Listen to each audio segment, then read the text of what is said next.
Ito mga boss, no, papanoorin natin itong buong interview ng SMNI kay Mayor Magalong patungkol nga doon sa kanyang isinisiwalat na mga katiwalian ng kongresista, no. 7:38 na po ng umaga, mga kapartners, nagbabalik po ang pulso ng bayan. Nasa linya po ng ating komunikasyon ngayong umaga, si Mayor Benjamin Magalong ng Baguio City. Mayor, magandang umaga po. Happy New Year. Jade at Admar po ang inyong mga kasama. Maraming salamat po sa inyong oras. Good morning, Admar. Good morning, Jade. Good morning din sa ating mga viewers and listeners. Opo, Mayor, napatawag po kami dahil nga po dito sa inyo pong pahayag, mga ibinunyag tungkol po dito sa mga tinatanggap ng mga kongresista pagdating po sa AKAP at iba pang mga pinamumudmod, no, sa Yung AKAP, no, sino nga ba yung may idea niyang AKAP na yan? At pakinggan at kilalanin nyo na rin mga busing, no, ito, oh. Ako po ay nag-coin ng idea niya ng AKAP, yung ayuda para sa kapos ang kita program. Siya pala yun. Grabe, no? Ang galing. Ating mga kababayan. Mayor, ano ho ba yung naging tawag nito para masabi natin sa ating mga kababayan paano nyo po ito nakuha ng mga impormasyon? Well, alam mo, Admar, ano? Itong mga information naman galing din sa mga reliable sources, eh. Kaya, hindi ko na pwedeng banggitin sa inyo kung kanino ko nalaman, paano ko nalaman, kasi it will compromise also the identity of my sources, of my informants. Pero, very reliable yung mga informants dito, Admar. Opo, si Jade po ito, Mayor. Opo. Mayor. Sorry, Jade. Yes, Jade, yes po. sorry, Yes po. Jade. It's okay po, Mayor. Ito pong 777, ano ho ba ito, Mayor? Pwede nyo pong maipaliwanag muli sa ating mga kababayan? Tuwing sasama, kasi may mga provincial sortie si Speaker.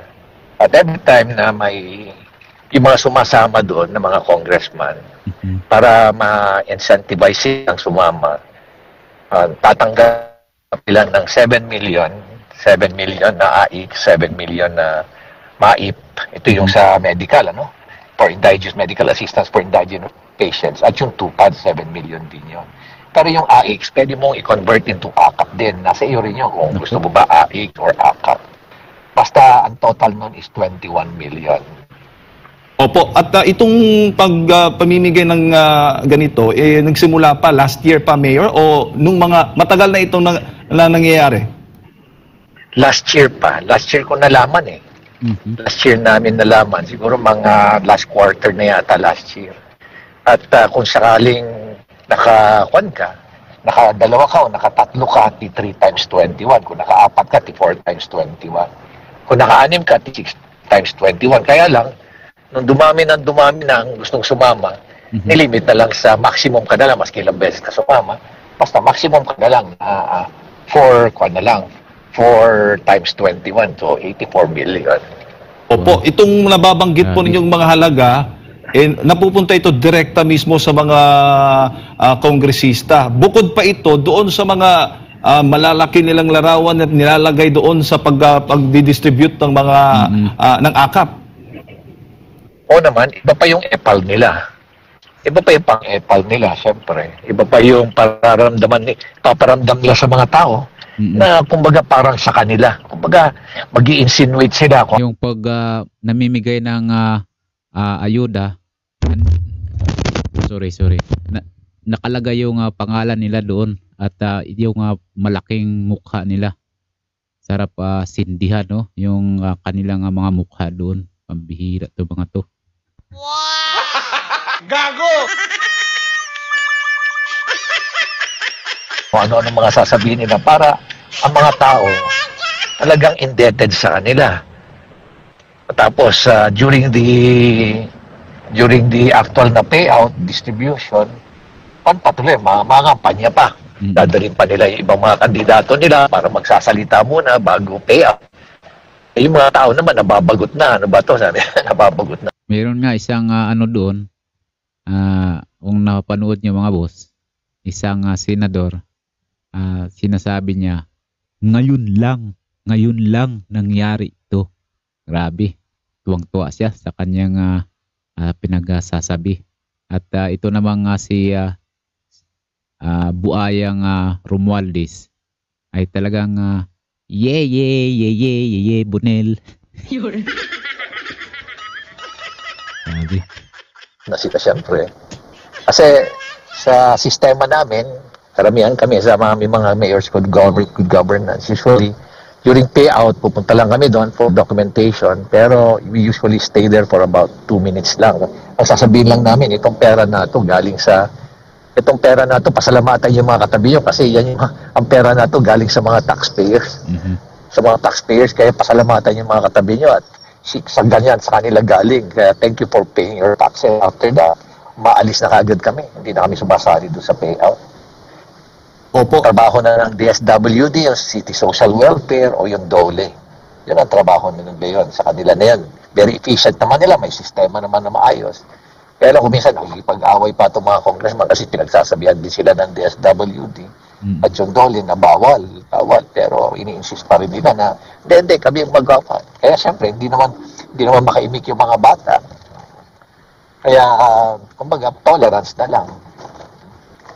Oh, yun ang malungkot, Mayor, dito nga po sa ibinunyag po ninyo dahil lumalabas nga sa survey, maraming nagsasabing naghihirap na sila. Yung ilang mga kongresista, marami, kung hindi man ilan, na kumukuha ng pera ng bayan. Mayor, gaano ba kahalaga? Paano ba natin ito mai-correct, maiwasto na yung ating mga kababayan ay hindi sila maniniwala doon basta-basta o kikilatisin nila itong mga kongresistang ito na kanilang iboboto, lalo na eleksyon ngayon? Pero kailangan malaman ng taong bayan na ganito yung scheme nila. Hindi pa yan ang ginagawa nila. Pag distribution, kukunin pa yung mga cellphone numbers, kukunin nila lahat, ililista lahat yan. Tapos pag oras na ng eleksyon o butuhan, mga boss, ay magugulat ka na lang. May nag-text. Ay nako, si congressman nag-text, nagparamdam na baka makalimutan. Wow! Gago! Ganun yan sila. Kaya pala kukuhanin yung number mo. Nako, ibang modus. Kaya kailangan na mag-ingat tayo mga boss, no? Sa mga wag tayong pabudol na. Ito na lang ating pagkakataon ngayon na hindi na sila makabalik kung saan sila galing. Wow! Gago!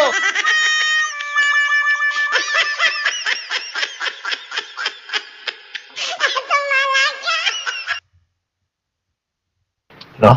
Para pagdating na ng election, ite-text nila. Ganun eh. Ang sistema talaga para kunin lahat yung mga personal information about a particular beneficiary. Lalo-lalo na yung cellphone. Kukunin nila lahat yung para ite-text nila. Kausap ko naman yung mga sources na gumagawa niyan. Kaya sila mismo nagkwento sa akin. Talagang kailangan ng taong bayan malaman nila na ito ba ang gusto nyong sistema na pinapaasa na lang kayo instead na livelihood program. Tuturuan kayo para kapag hanap buhay kayo para maging sustainable siya, long term ang impact. Hindi na lang aasa ka na lang sa ayuda. Ang masama pa, yung ayuda, palalabasin pa nila na parang pera nila. Pangalawa, sa ngayon, panahon na to, yung pala ang nilalabas nitong mga tiwaling mga corrupt na politician na to, hindi pa nila nilalabas yung mga ninakaw nila, yung mga yung mga porsyento nila. Hindi pa nila nilalabas yun kasi ito palang nilalabas nila, itong mga ayuda na ito na galing na bigay sa kanila. No? Yung mga ninakaw pa nila. Marami pa sila dyan. Contractor pa. Yung iba dyan, supplier pa. Yung mga tatlo na triple whammy na May porsyento na. Sila pa yung contractor. Sila pa yung supplier. Isipin nyo na lang kung gaano katindi na yung sistema. Ganyan nakakurap yung sistema. Hindi na lang tayo inik. Nako, ito na nga mga boss. Po nag-coin ng idea niya ng AKAP, yung ayuda para sa kapos ang kita program. Wow! Gago! Tuwang-tuwa si pinagmamalaki niya yung kanyang idea. Gago!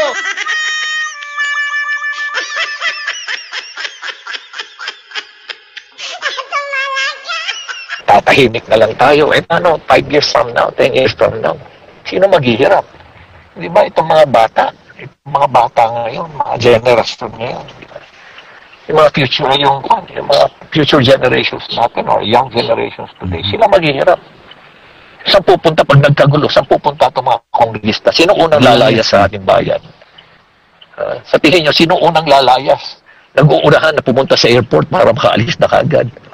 Dahil marami na rin silang naipon at may pundar sa ibang lugar. Ano? Nakabili na ng mga bahay doon. May tatakbuhan na sila. Sino maghihirap? Tayo. May mga bahay na sila. Tayo na pinaasa nila. Tayo ang may iwan dito. Tayo maghihirap. Tayo gugupong dito. Yung mga yan, lalayas lahat yung mga yan. Nakakalungkot isipin. Totoo yan. Opo. Mayor, dapat ba na, bahagi ba talaga ng papel ng mga kongresista na sila'y andoon mismo sa pagdidistribute ng AKAP? Hindi ho ba ito'y trabaho ng local government unit at mismo yung LGU yung nakakaalam sa kanilang mga AKAP, no? Ako po nag-coin ng idea niya ng AKAP, yung ayuda para sa kapos ang kita program. Ulul. Gago! sasakupan? Grabe, no? Dapat ganun na sistema, Jane. Dapat ganun talaga sistema. No? Ibigay sa DSWD o kaya sa DOLE, and then let DOLE or DSWD sila makipag-coordinate sa local government unit. Yung local government unit naman, dapat yung local city executive, huwag pakialam. Tabihan lang niya yung city social welfare niya o kaya yung kanyang peso dahil they know better kung sino. At huwag siya makikialam, huwag siya mag-i-influence kung sinong bibigyan. Ganun dapat ang sistema. Una-una, klarong-klaro naman sa ating constitution. Ano ba ang trabaho ng mambabatas? Hindi ba gumawa ng batas? Yun lang. Paano ngayon na nangyayari na pagdating sa ayuda, sila yung nagdi-distribute? Ako po nag-coin ng idea niya ng AKAP, yung ayuda para sa kapos. Ako po nag-coin ng idea niya ng AKAP, yung ayuda para sa kapos ang kita program. Gago! Sikat na sikat ka ngayon. Kung Sila pa ang kumukuha lahat. Na-allocate pa nila during the budget hearing. Pati sa BICAM pa. Dadagdagan pa nila para sa kanila. Pangalawa, pagdating sa infrastruktura, nandun uli sila eh. At nakikialam uli. Ako nga, mismo ako, nakikita ko yung district engineer. Isipin mo, humingi ng approval sa congressman. Saan ka nakakita ng ganun? Bakit humingi yung district engineer? Saka ko na-realize, alam ko na kung sino namimili ng mga district engineer at mga regional director. Hindi pala si Secretary Bunuhan. Kundi ito mga mambabatas pala kasi kasabwat nila eh. Kasabwat nila. Kaya kita nyo yung mga bidding, puro mga rig. Nakakita nyo. Kaya substandard. Sino naghihirap? Taong bayan naghihirap. Sayang yung pera. Ang masama pa, sila pa yung contractor. Tapos palalabasin nila na akala mo inosente sila. Pero kamag-anak pa nila, mga anak nila, asawa nila, mga in-laws nila, yan ang mga kontraktor pala. Gumagamit lang na ibang pangalan. So nakakalungkot isipin na wala na, binaboy na nila yung sistema. Kaya ito naman pagkuan namin, ito naman mga ikinisiwalat namin, mga katotohanan na nangyayari. Hindi naman para ibagsak ang gobyerno o kaya ibagsak ang ating presidente. Gusto natin maging successful si presidente. Kasi nga siya mismo nagsabi sa akin I want to redeem the name of my father. Kaya kailangan tulungan natin siya. Kasi kung di natin tulungan si presidente, binabayaan natin bumagsak. Babagsak talaga yung ekonomiya natin. Babagsak lahat. Kaya tulungan natin. And the only way na maitulungan natin sa kanya is malaman niya yung mga katotohanan nangyayari sa kapaligiran niya. Tama ba ako, Jay? Yes, sir. Bago ko lang ipasa kay Partner Admar Mayor, ano ho ba yung mensahe nyo na lang doon sa nagsasabi na sa halip na punahin nyo na lang daw at suportahan na lang itong ginagawang programa ng pamahalaan at hindi daw i-politicize? Ano ho ba yung sasabihin nyo po sa kanila? Ako po ay nag-coin ng idea niya ng AKAP, yung ayuda para sa kapos ang kita program. Gago! Advertise.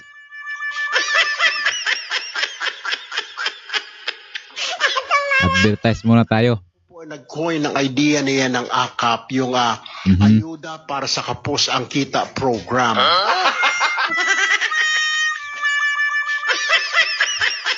Grabe. Ikaw palang may idea no? Tama ba yung mali i-condone natin? Tama ba na yung mali ito-tolerate natin? So anong sistema, anong legacy ang iiwanan natin sa mga kwan? Di ba, I remember the words of Senator Lacson when he said, you have to right the wrong. Di ba? Yung mali, gawing tama.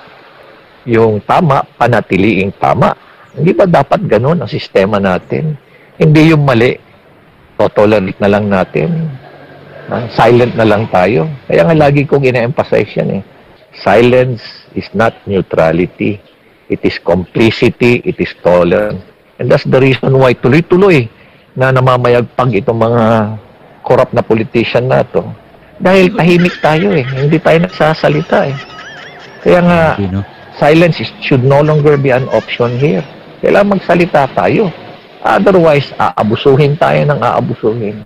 Alam mo, Jay, ngayon na nandito ako sa politics, ngayon ko lang nalaman na kakaunti lang pala ang politiko talaga na sincere. Sincere. Karamihan ng mga politiko kaya tumatakbo. Dahil dun sa acronym na MAP. MAP. Habol nila, siyempre, alam nyo na kung ano yung habol nila. Gago! Yayaman at magkaroon ng iba't ibang ari-arian at bibili pa ng bahay kung saan-saan at sa ibang bansa pa. Kasi baka sakaling maano dito sila ay matik na may matakbuhan silang matiwasay na at mapayapa na yung kanilang buhay sa ibang bansa. Alam niyo naman yung mga politiko na yun. Kaya dapat nang isawata na yung mga ganong klaseng tao, mga boss. Panahon na sa eleksyon. Kaya dapat mag-ingat at busisiin yung mga yan. Para hindi na magtagumpay, no? Dahil delikado tayo kung tuloy-tuloy yung kanilang mga kalukuhan. MAP. Masarap ang posisyon, masarap ang power, at higit sa lahat, masarap ang pera. Yun lang yun Yun lang naman talaga incentive nila. Kaya kita mo, nandyan, kung ano-ano na lang ang sistema para manatiling sila. Ginagawa nilang magastos ang eleksyon para sila lang. Kasi yung iba namang kandidato, wala namang kakayahan. Kaya dito sa Pilipinas, mananalo ka lang kung may pera ka. Maswerte lang ako na tumakbo ako rito sa Baguio dahil dito sa Baguio, maki may vote buying, hindi nanalo, yun ang bumibili. Pinipilit pa rin it never succeeded. Sana ganun na ganun pa rin ang Baguio. Manatiling ganun kasi kukunti na lang ang syudad o sa kunti na lang ang locality na ganyan sa buong Pilipinas. Mayor General, magandang umaga. Si Admar Villando po ito. Sir, Admar, good morning. Ano pong masasabi nyo rito? Kasi meron tayong existing, matagal na ayuda program na may matino talagang guidelines, no? Itong 4Ps, no? Talagang pinag-aralan ito. Meron din itong batas at kung pagbabasahin mo may sistema, kumbaga. Binawasan po nila ng pondo. Sinasabi po, binawasan nila ng pondo at inintroduce nga itong mga bagong mga ayuda. Sa tingin po ninyo, dapat na gawing kagaya sa 4Ps itong mga ayuda na ito para makita talaga kung meron nga bang patutunguhang tama at merong mapanagot kung mali ang implementasyon. Kasi dito sa 4Ps may mga guidelines. Paano naman kung magkaroon ng anomalya sa pamamahagi ng iba pang klase ng ayuda na hindi kagaya sa 4Ps, yung talagang maraming mga guidelines po, Mayor? Thank you, Admar. You said it right, Agmar, ano? I completely agree with you. Nandiyan naman yung programa. Ito nga ang contradiction dyan eh, di ba? Nakita mo ba yung latest na self-rated poverty natin ngayon for December? 63%. It's at 63%. I believe sometime in September, it was at 59%. So, ibig sabihin, marami nakakaranas ng hirap. Tapos, binawasan mo. Tapos, nilagay mo sa isang programa na AKAP na wala pa palang guidelines. Pero, last year, Si kasi ang may niyan, ay idea. Po nag-coin ng idea niya ng AKAP, yung ayuda para sa kapos ang kita program. Visit. Sana hindi ka na manalo. distribute na. Di ba? Only to find out na pinagati-hatian lang pala nila yung AKAP. Nakakalungkot isipin na nandyan naman yung 4Ps. Maayos naman yan. May monitoring yan. Kaya nga natakikita natin, may nag-graduate na 4Ps dahil nga inaalalayan, may sistema. Tama ka eh. Maayos ang sistema. May monitoring system. Pero hindi ko talaga maintindihan bakit mo babawasan yung DSWD, yung 4Ps program at ilalagay mo sa AKAP. Obvious na obvious. Iisa lang ang kanyan. Maniwala ka sa akin. Ang kita program. Ano? Po nag-coin ng idea niya ng AKAP. Ikaw? Po nag-coin ng idea niya ng AKAP yung ayuda para sa kapos ang kita program. Gago! Kaya pala, no? Next year, kukunti na lang ang AKAP, AX. Bakit ngayon nila nilagay? Kasi election year. Kaya diyan mo lang malalaman talaga na election pa, para sa kanila lang. Ano? Pag-ati-atihan nila lahat. Kaya nakakalungkot talaga eh. Ay, ngayon, tanong ko uli, mananatili na lang ba tayong tahimik? Papabayaan na lang ba nilang natin na inaabuso na lang lagi tayo? Huwag na. Yeah. Mayor, ang self-rated poverty na survey ng SWS, nabanggit mo nga 63%, ito ba'y patunay na hindi naging epektibo itong mga kaliwat ka ng pagbibigay ng ayuda? Lalo na mula Marso 2024, nasa 48 yata tayo, 40 plus. Tapos ngayon, nasa 63%. Pinakamataas sa nakalipas na 21 years po, Mayor. Ito ba'y patunay na hindi talaga epektibo itong pamamahagi ng ayuda? Well, it is one of the manifestations. Alam mo naman kasi dapat there's always a science. There should always be a science behind it. Bawat to analyze, di ba? Kaya nga may tinatawag na analytics eh. You have to base your decisions on data. At siyang figure na yan, that is data, di ba? Scientific naman yung pag-conduct din ng survey. Kaya makikita mo talaga na dapat doon lang nila, nakikita na nila na something is wrong with the system. Kailangan po nag-coin ng idea niya ng AKAP, yung ayuda para sa kapos ang kita program.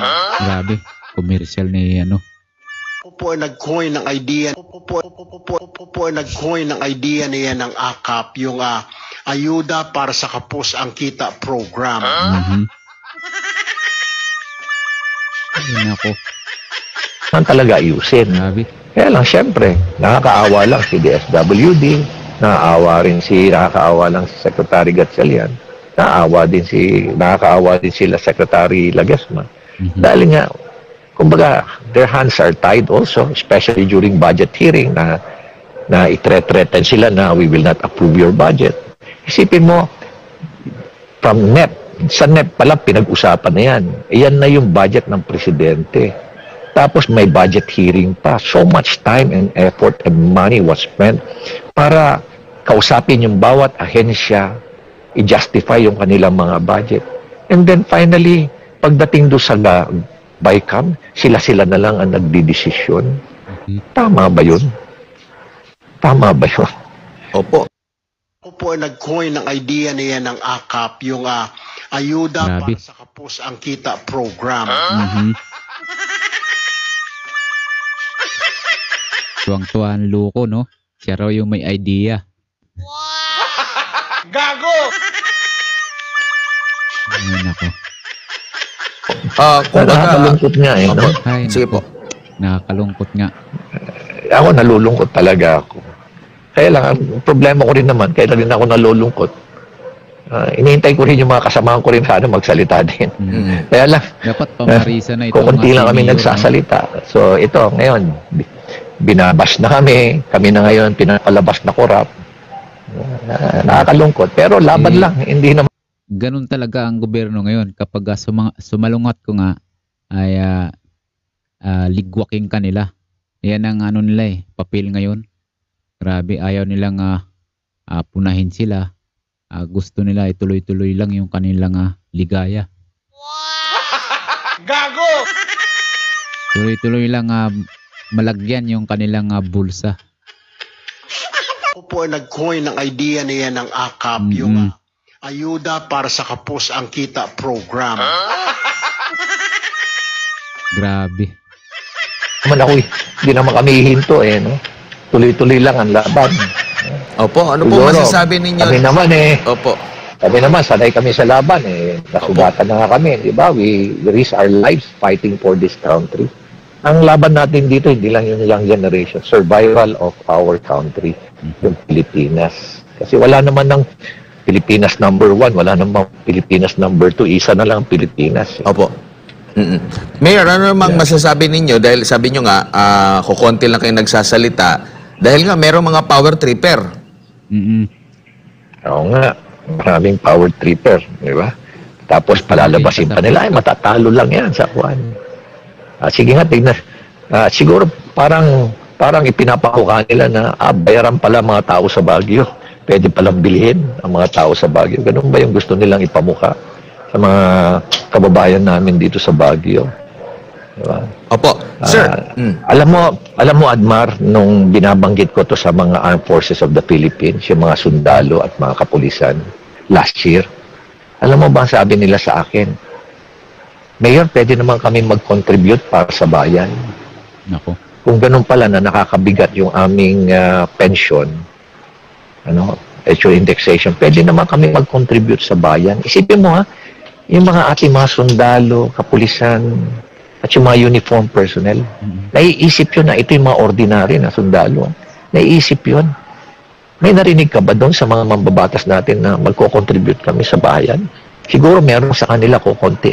Meron naman mga idealistic dyan sa mga natin sa mga mambabatas natin. Marami rin sa kanila na maayos talaga. Kaya lang wala talagang magawa. Diba? Dala ng pangangailangan. Opo. Sir, dito po sa budget ng 2025 ay merong, kumbaga, may describe natin as palusot sila dahil, di ba, sa Constitution sinasabi dapat ang sa education ang may malaking budget, no?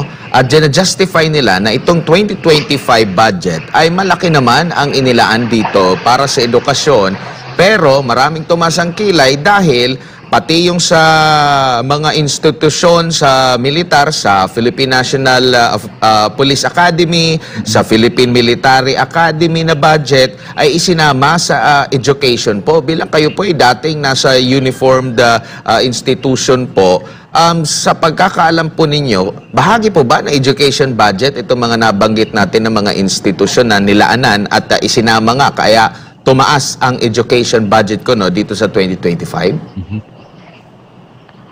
Alam mo, Admar, Jay, kung hindi mo na ma-explain mabuti, magpapalusot ka na lang.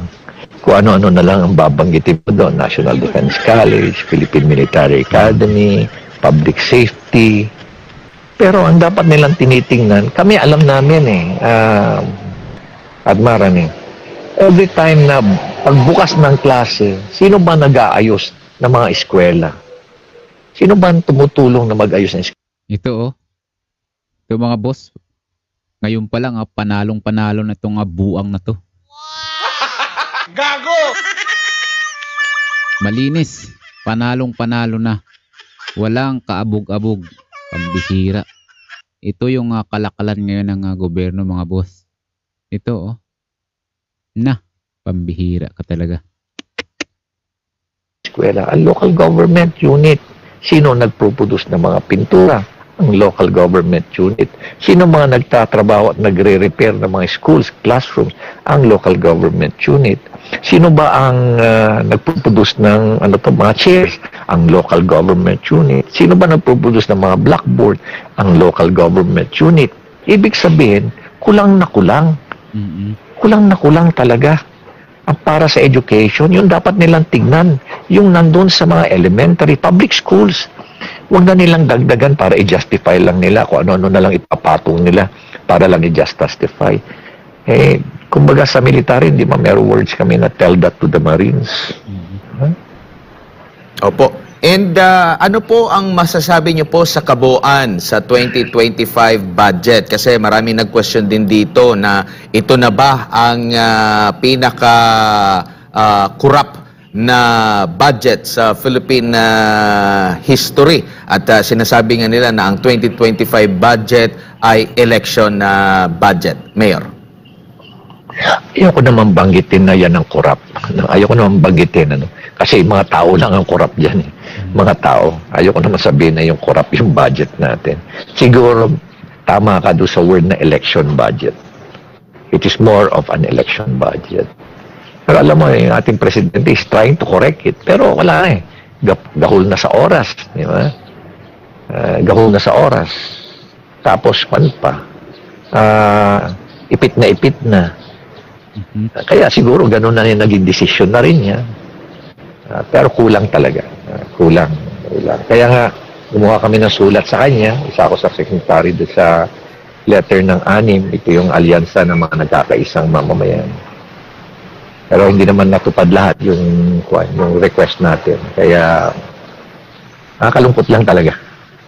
Opo. Sir, ang COMELEC po, Commission on Elections, ay inaprubahan, no? Hindi nakasama sa spending ban during election period itong iba't ibang mga ayuda program. Kabilang na po dyan yung kontrobersyal na AKAP sa ating mga... Naku, AKAP talaga. Po nag-coin ng idea niya ng AKAP, yung ayuda para sa kapos ang kita program.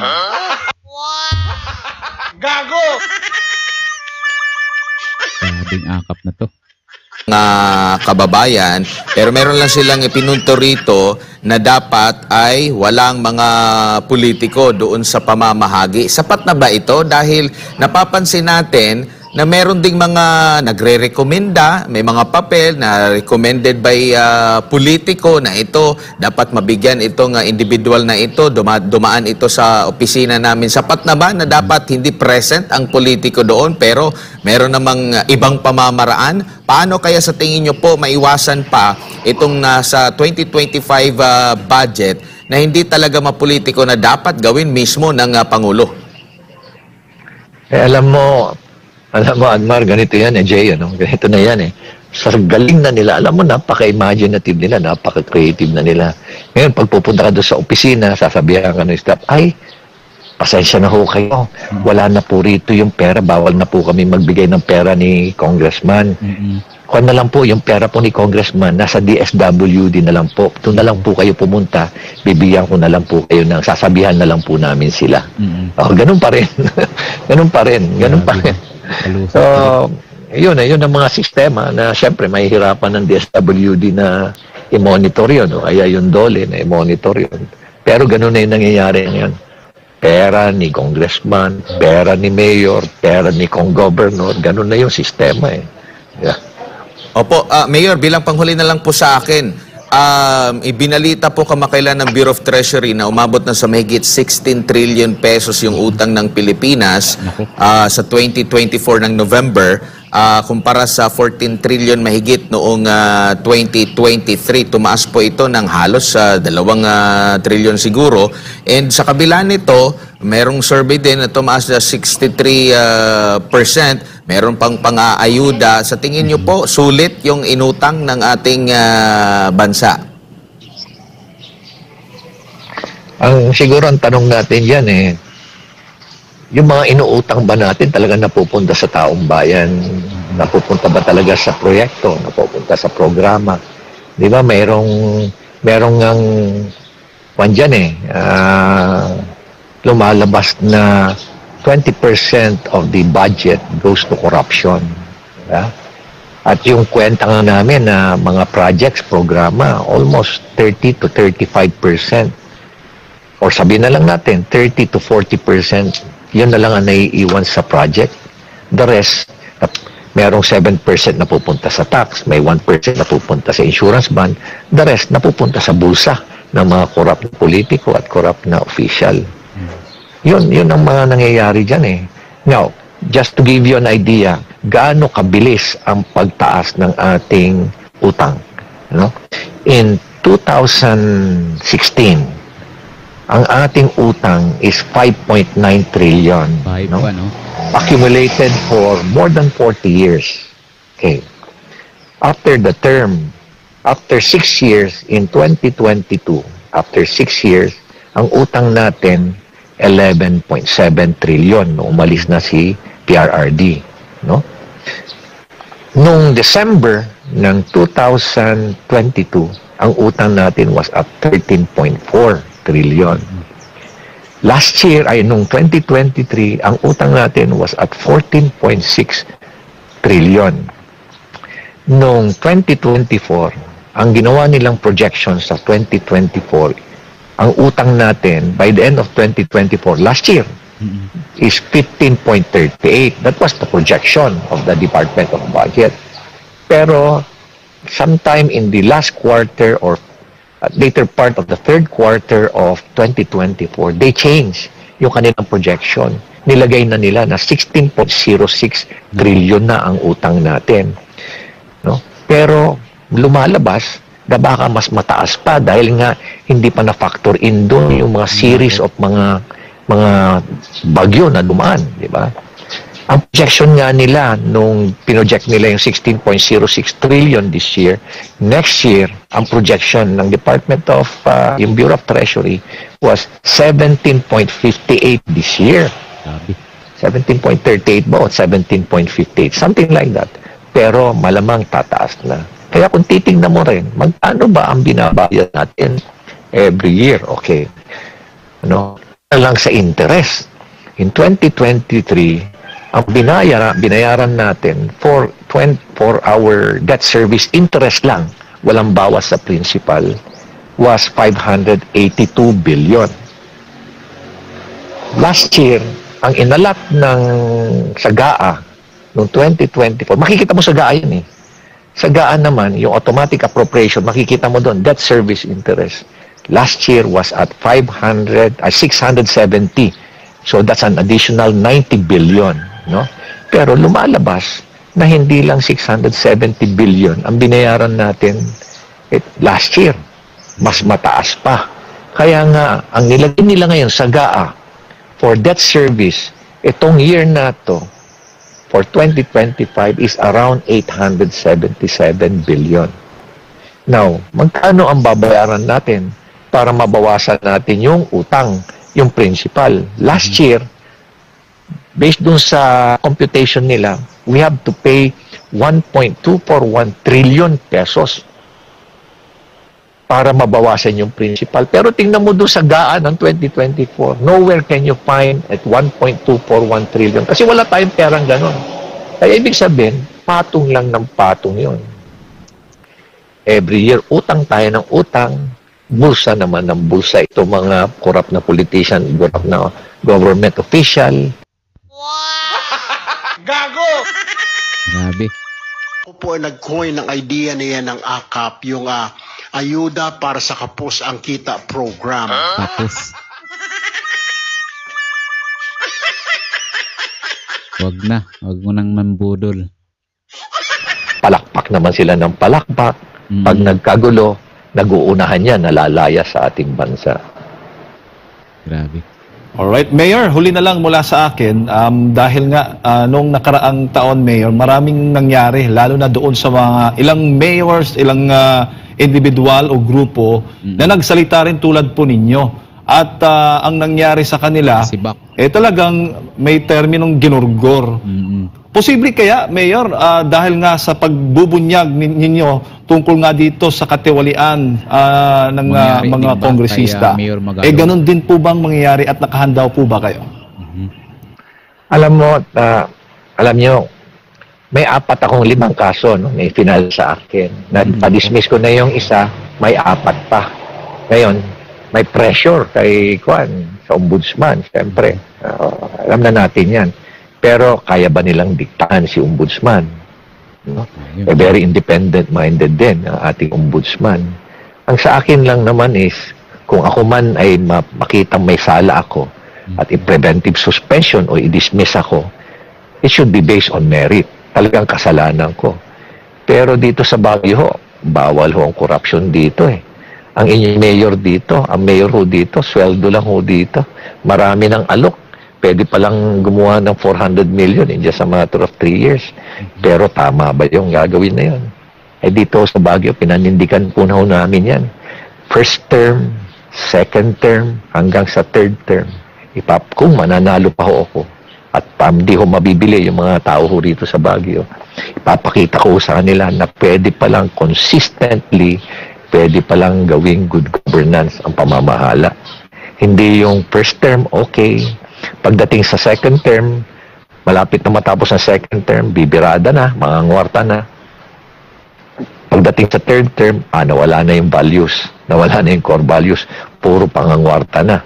Ulitin ko nga, masarap ang posisyon, masarap ang power, at masarap talaga yung pera. Alright. Mayor, muli, mensahe po ninyo, paalala muli sa ating mga kababayan lalo't nalalapit na ang ating eleksyon. Sa ating mga kababayan sa buong bansa po, kami po ay nakikiusap. Isipin ho natin ang kinabukasan ng ating mga anak, ating mga apo. At the same time, kinabukasan po ng ating bayan. Wag po tayong padadala dyan sa mga korap na opisyal at korap na politiko na yan na binibili tayo.